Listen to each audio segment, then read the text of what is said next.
जरा सोचिए, आधी रात का वक्त है और एक देश जन्म ले रहा है। खजाना बिल्कुल खाली, लोग बटे हुए और सारी दुनिया की आंखें आप पर हैं। इस सारे उथल पुथल के बीच एक इंसान के कंधों पर जिम्मेदारी है, आधुनिक भारत की नींव रखने की। तो आज हम उसी कहानी को समझने जा रहे हैं। ये कहानी है नेहरू युग की।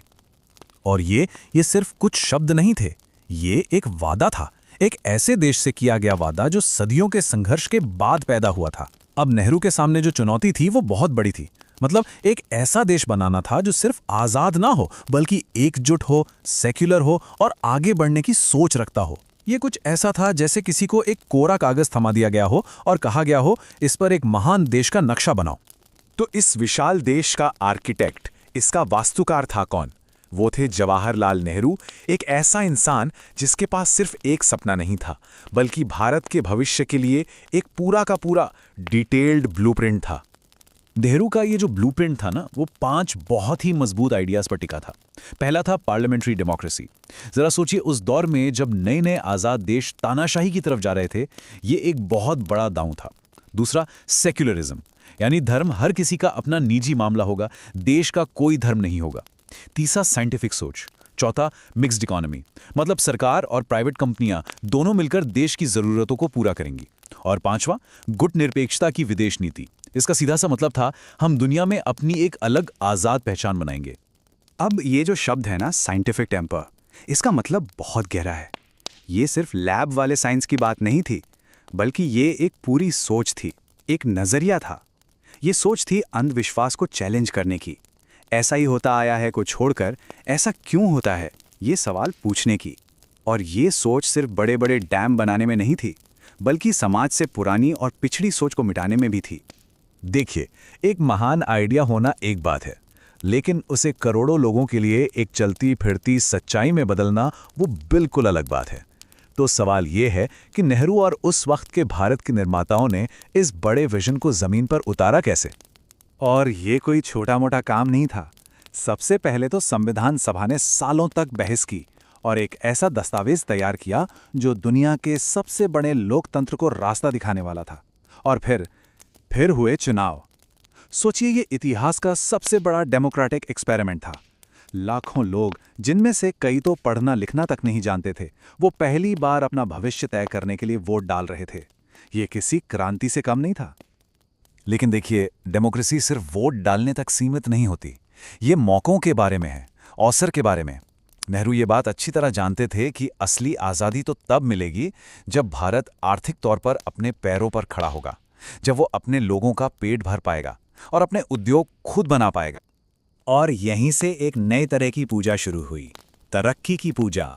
नेहरू के लिए ये जो बड़े बड़े डैम थे, स्टील प्लांट्स थे या फिर रिसर्च सेंटर्स, ये सिर्फ सीमेंट और लोहे के ढांचे नहीं थे। नहीं, ये भविष्य के मंदिर थे। ऐसे मंदिर जहां एक नए आत्मनिर्भर भारत का निर्माण हो रहा था। और इन मंदिरों ने सच में भारत को बदल के रख दिया। जैसे भाखड़ा नांगल डैम, उसने सिर्फ पानी नहीं रोका बल्कि रेगिस्तानी जमीन को लहलहाते खेतों में बदल दिया।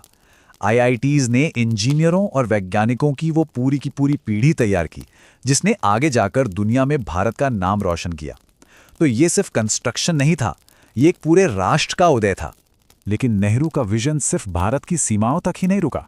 वो चाहते थे कि एक नया आज़ाद भारत दुनिया के मंच पर अपनी एक जगह बनाए, एक फॉलोअर की तरह नहीं बल्कि एक लीडर की तरह।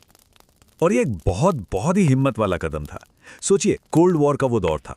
दुनिया 2 सुपर पावर्स के बीच बटी हुई थी, अमेरिका और सोवियत संघ। ऐसे में नेहरू ने एक तीसरा रास्ता चुना। उन्होंने कहा, हम किसी के खेमे में नहीं जाएंगे, किसी के मोहरे नहीं बनेंगे, हम अपनी तकदीर खुद लिखेंगे। और इसी सोच से जन्म हुआ गुटनिरपेक्ष आंदोलन, यानी नॉन अलाइंड मूवमेंट का। और ये सिर्फ कुछ मीटिंग्स का सिलसिला नहीं था, ये तो दुनिया के नक्शे को एक तरह से फिर से बनाने जैसा था। पंचशील समझौता शांति का एक वादा था। बांडुंग कॉन्फ्रेंस वो नए नए आज़ाद हुए देशों के लिए एक साथ आने और ये ऐलान करने का मौका था कि देखो, कॉलोनियलिज्म का ज़माना अब खत्म हो चुका है। ये दुनिया में एक नई तीसरी आवाज़ का उठना था। तो लगभग 17 साल के शासन के बाद जब नेहरू युग का अंत हुआ, तो वो अपने पीछे क्या छोड़कर गए? देखिए, हर बड़े लीडर की तरह उनकी विरासत भी कॉम्प्लेक्स है। ये सफलताओं और असफलताओं का एक मिला जुला रूप है। तो चलिए इस सवाल को जरा ईमानदारी से देखते हैं। आखिर जवाहरलाल नेहरू की विरासत है क्या? इसका जवाब हाँ या ना में नहीं दिया जा सकता। ये रोशनी और परछाई दोनों की कहानी है, जीत और हार दोनों की। एक तरफ उनकी सबसे बड़ी कामयाबी शायद एक ऐसे देश में लोकतंत्र की जड़ों को मजबूत करना जिसे कई लोग नामुमकिन मान रहे थे, लेकिन दूसरी तरफ परछाइयां भी थीं। 1962 में चीन के साथ युद्ध ने उनकी विदेश नीति पर एक बहुत बड़ा सवाल खड़ा कर दिया, और जहां सरकारी कंपनियों ने देश के औद्योगिकरण में मदद की, वहीं कई आलोचक ये भी मानते हैं कि इसकी वजह से इकोनॉमिक ग्रोथ धीमी हो गई। तो दोनों ही पक्षों को समझना जरूरी है। लेकिन शायद इन सब बड़ी बड़ी नीतियों और राजनीति से हटकर नेहरू की जो सबसे गहरी छाप लोगों के मन में है, वो है बच्चों के साथ उनकी छवि। चाचा नेहरू ये सिर्फ एक प्यार से दिया गया नाम नहीं था, ये उनके इस गहरे विश्वास का प्रतीक था कि भारत का असली भविष्य तो उसकी नई पीढ़ी के हाथों में ही है। और आखिर में शायद नेहरू की असली विरासत कोई इमारत या कोई बांध नहीं, बल्कि एक आइडिया है। ये आइडिया कि इतनी सारी विविधताओं से भरा एक देश डेमोक्रेसी, साइंस और आपसी सम्मान के सिद्धांतों पर आगे बढ़ सकता है, फल फूल सकता है। और वो अपने पीछे एक सवाल छोड़ गए कि क्या आज का भारत उस वादे पर खरा उतर रहा है? शायद यही उनका सबसे बड़ा काम था, सिर्फ एक देश बनाना नहीं, बल्कि एक ऐसा सवाल खड़ा करना जिसका जवाब आने वाली पीढ़ियों को हमेशा ढूंढते रहना होगा।